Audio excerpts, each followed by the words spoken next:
Hi, Mastery in Real Estate Regulation and Development Act, that is Master in RERA. या विषयावरती आम्ही हा video बनवत आहे, ज्याच्यामध्ये पूर्ण रेरा ऍक्ट कव्हर होणार आहे. आणि त्यातला आजचा टॉपिक आहे ओव्हरव्ह्यू, म्हणजे एक रेरा बद्दल थोडक्यात माहिती, त्यातले काय काय प्रोव्हिजन आहे त्याच्याबद्दल हा आजचा व्हिडिओ आहे. आणि पूर्ण टॉपिक रेरा ऍक्ट हा 15 ते 20 व्हिडिओचा असेल आणि तो तुम्हाला एकानंतर एक बघायला लागणार तुम्हाला रेरा ऍक्ट समजण्यासाठी. माझं नाव गिरीश राव आहे. मी ॲडव्होकेट आणि सॉलिसिटर आहे. माझा 27 वर्षापेक्षा जास्ती अनुभव आहे आणि मी 100पेक्षा जास्ती रिअल इस्टेट प्रोजेक्ट रजिस्टर केले आहेत. आता हा जो व्हिडिओ तुम्हाला आहे हा लीगल स्कॉलर अकॅडमी तर्फे तुम्हाला दाखवण्यात येत आहे. लीगल स्कॉलर अकॅडमी विविध विषयावरती लॉ मध्ये कोर्सेस कंडक्ट करतात, ज्याच्यामध्ये आहे master in drafting of agreement, master in drafting of pleading, master in RERA, असे विविध टॉपिक वरती कोर्सेस कंडक्ट करतात.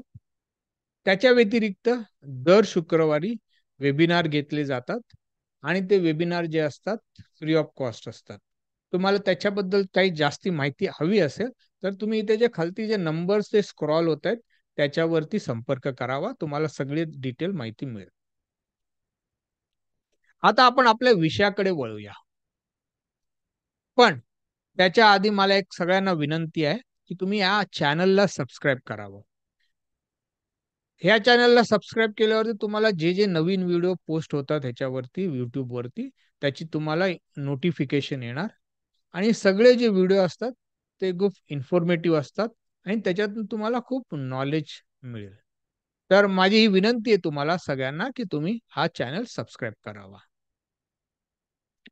आणि जर तुम्हाला हा व्हिडिओ आवडला तर लाईक बटन दाबायला विसरू नका. आणि माझी खात्री आहे की तुम्हाला हा व्हिडिओ नक्कीच आवडेल आणि तुम्ही लाईक बटन दाबाल. चला आपण आता आपल्या विषयाकडे बोलूया, ओव्हरव्ह्यू ऑफ रेरा. जेव्हा आपण ओव्हरव्ह्यू ऑफ रेरा म्हणतो त्याच्या आधी ह्या ऍक्टचा रेराचा उद्देश काय आहे ते समजलं पाहिजे. रेराचा उद्देश एक आहे, पहिला उद्देश जो येतोय तो एक रिअल इस्टेट ऑथॉरिटी स्थापन करायची. कारण रिअल इस्टेट ऑथॉरिटी रेरा हा ऍक्ट एन्फोर्स करण्यासाठी खूप की ऑथॉरिटी, मेन ऑथॉरिटी आहे. तर पहिला एक उद्देश आहे रिअल इस्टेट ऑथॉरिटी स्थापन करायची. दुसरा गोष्ट, जेव्हा फ्लॅट परचेसर आणि डेव्हलपर म्हणजे जे ट्रान्झॅक्शन होतात त्याच्यामध्ये परचेसरला सगळी माहिती व्यवस्थित मिळाली पाहिजे, हा त्याच्यातला एक दुसरा उद्देश आहे. त्याला ट्रान्सपरन्सी बोलतो. म्हणजे नक्की तू काय घेतोय, म्हणजे नक्की डेव्हलपर काय विकतोय, नाहीतर डेव्हलपर दाखवतो एक आणि विकतो दुसरं, असं नाही पाहिजे. त्याच्यामुळे ट्रान्सपरन्सी पाहिजे डेव्हलपर विकताना, तो एक दुसरा एक उद्देश आहे. आणि परचेसरचे जे इंटरेस्ट आहे ते प्रोटेक्ट कसे केले होतील, तोही एक दुसरा उद्देश आहे. डेव्हलपरकडे भरपूर पैसे असतात त्याच्यामुळे त्याला लिटिगेशन करणं परवडतं, पण सामान्य जनतेला नाही परवडत, म्हणजे परचेसरला नाही परवडत. त्याच्यामुळे सामान्य जनता जो फ्लॅट परचेसर आहे त्याचा इंटरेस्ट कसा सांभाळायचा, हा एक दुसरा उद्देश आहे रिअल इस्टेट ऍक्टचा. नंतर त्याच्यामध्ये जे भांडणं किंवा जे डिस्प्यूट होतात, भांडणं तंटा होतात डेव्हलपर आणि फ्लॅट परचेसर मध्ये, त्याचा लवकरात लवकर कसा निवाळा होईल, तो ही दुसरा एक आणखी उद्देश आहे.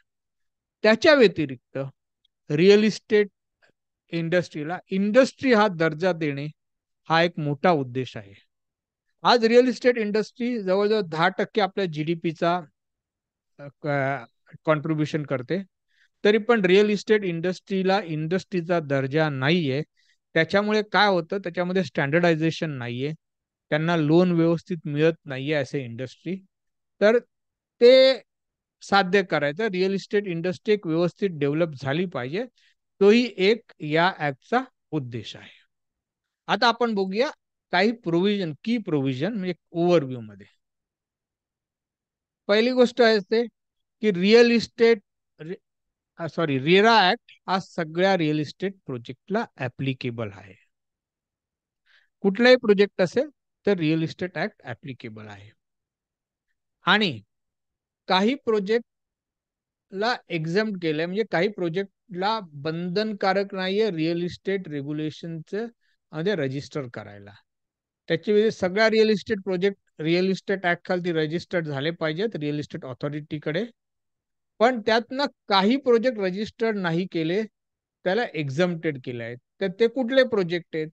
ज्या प्रोजेक्टची एरिया, जे लँड जे आहे ते 500 स्क्वेअर मीटर पेक्षा कमी, आणि जे अपार्टमेंट आहेत त्याच्यामध्ये किंवा नॉट आणि नाही, किंवा ते अपार्टमेंट जे आहे ते 8 पेक्षा जर कमी असतील तर रिअल इस्टेट ऍक्ट खाली त्यांचं रजिस्ट्रेशन बंधनकारक नाही किंवा त्यांना एक्झम्प्ट केलेलं आहे.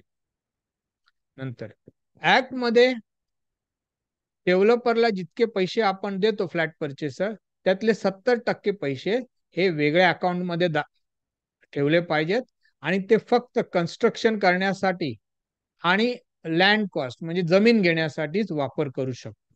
याच्या पाठी विचार असा आहे की डेव्हलपर ट्रान्झॅक्शन मध्ये 30% नफा कमवतो, त्याच्यामुळे 30% तो वापरू शकतो, आणि 70% फक्त कन्स्ट्रक्शनसाठी किंवा लँडसाठी वापरणं बंधनकारक आहे.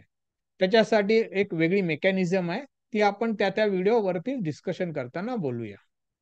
आज सांगितल्याप्रमाणे रिअल इस्टेट ऑथॉरिटी खूप की फिगर आहे, याच्यात एकदम मेन की फिगर असे आहे ती रिअल इस्टेट ऑथॉरिटी.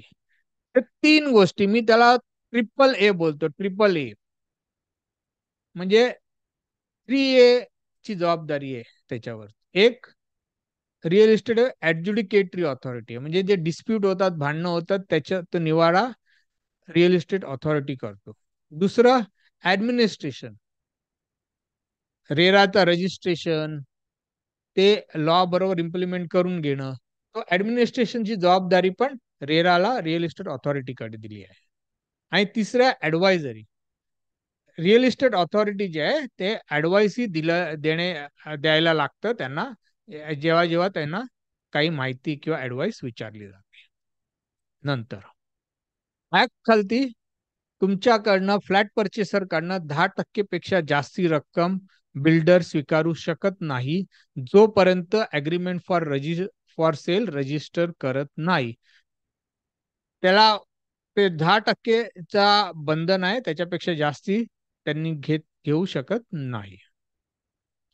परत तुम्हाला विकताना जर एक दाखवला लेआउट आणि प्लॅन, डेव्हलपर तो प्लॅन नंतर बदली करू शकत नाही, जोपर्यंत सगळ्या प्रोजेक्टमध्ये जे 2/3 म्हणजे जवळजवळ 67 लोकांनी जोपर्यंत कन्सेंट देत नाही तोपर्यंत प्लॅन चेंज करू शकत नाही.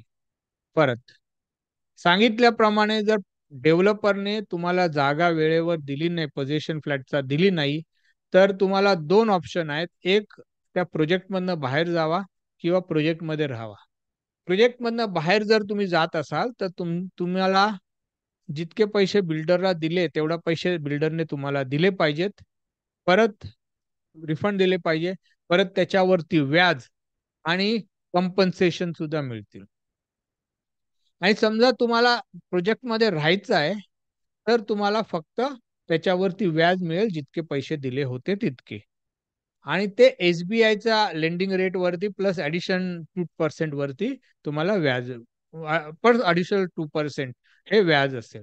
आणि व्याजाची रक्कम रेरामध्ये दोघांसाठी सारखीच असते, म्हणजे जर डिले झाल्यामुळे डेव्हलपरने जितकी रक्कम दिली पाहिजे ती रक्कम, आणि आणि जर परचेसरने डेव्हलपरला द्यायची असेल डिले झाल्यामुळे पेमेंटमध्ये, तो इंटरेस्ट पार्ट, तो दोन्ही एकच असलं पाहिजे. नाहीतर आधी काय असायचं, अग्रीमेंट मध्ये टाकायचे 18% आणि ऑल्सो म्हणजे डेव्हलपर 18% घेणार, आणि तो द्यायची जेव्हा वेळ येते फक्त 6%. आता तसं काही नाहीये, दोघांनी तेवढेच पैसे, तेवढ्याच इंटरेस्ट दिला पाहिजे. नंतर आता गॅरंटी जी आहे वर्कमॅनशिप आणि स्ट्रक्चरल स्टॅबिलिटीची, ती आता 5 वर्ष आहे, जी मोफा मध्ये होती 3 वर्ष. म्हणजे 5 वर्षाची स्ट्रक्चरल स्टॅबिलिटीची गॅरंटी, आणि इतर काय डिफेक्ट किंवा प्रोव्हिजन सर्व्हिसमध्ये काय असेल, व्यवस्थित नसेल, तर त्याचीही 5 वर्षाची गॅरंटी आहे. आधीच सांगितल्याप्रमाणे जर तुम्हाला काय भांडणं झाली असेल किंवा तुमचे वाद झाले असेल, तुम्हाला काहीतरी डिले झाला असेल, समजा आता उदाहरण घेतलं तर. तर तुम्हाला ती कंप्लेंट रेरा ऑथॉरिटीकडे फाईल करावी लागते सुरुवातीला. रेरा अथॉरिटी दोघा पार्टीला पक्षांना ऐकून ऑर्डर पास करतं. जर तुम्ही समाधानी नाहीत त्या ऑर्डरवरती, तर तुम्हाला अपील फाईल करावे लागेल आणि अपील हे 60 दिवसात केलं पाहिजे. हे अपील जे असतं, रिअल इस्टेट ॲपिलेट ट्रायब्युनलकडे असतं आणि ट्रायब्युनल अशी अपेक्षा आहे, ट्रायब्युनल ती 60 दिवसात डिस्पोज ऑफ करेल, पण असं काही होत नाही. हे 1.5-2 वर्ष तरी कमीत कमी लागतात. आता सांगितल्याप्रमाणे तुम्हाला आधी पण की 3 ॲडज्युडिकेटरी मेकॅनिझम आहेत. पहिलं जे फाईल करणार अपील ॲप्लिकेशन किंवा कंप्लेंट ते रिअल इस्टेट ऑथॉरिटीकडे करणार. दुसरा जो पार्ट आहे, दुसरा पार्ट तो तुम्ही ह्याच्याकडे म्हणजे त्याच्याविरुद्ध अपील जे आहे, रिअल इस्टेट ॲपिलेट ट्रायब्युनलकडे होणार आणि त्याच्यानंतरही जर तुम्ही समाधानी नसाल, तर कंप्लेंट जी आहे सॉरी द हायकोर्टमध्ये सेकंड अपील म्हणून फाईल करू शकतो, अपील त्या ऑर्डर विरुद्ध. हे थोडक्यात हा व्हिडिओ रेरा काय आहे ह्याच्यावरती होता. आणि माझी खात्री आहे तुम्हाला हा विषय आवडेल, हा व्हिडिओ आवडेल आणि तुम्ही लाईक बटन हा दाबाल आणि हा चॅनल सुद्धा सबस्क्राईब कराल. आणि तुम्हाला ह्या विषयावरती ह्या विषयावरती तुम्हाला मास्टरी मिळवायची म्हणजे खूप एकदम मायक्रो लेव्हल डिटेलमध्ये जायचं, तर तुम्ही हा रिअल इस्टेट रेरा ॲप जो आहे आमचा, तो जॉइन करावा. तुम्हाला याच्यामध्ये एकदम डिटेल मायक्रो लेव्हलवरती रेरा काय आहे हे सगळं मिळेल. आणि परत लाईक बटन दाबायला विसरू नका. आणि मी हा व्हिडिओ इथे संपवतोय. तुम्ही हा इथपर्यंत ऐकल्याबद्दल तुमचा धन्यवाद. Thank you. Bye bye.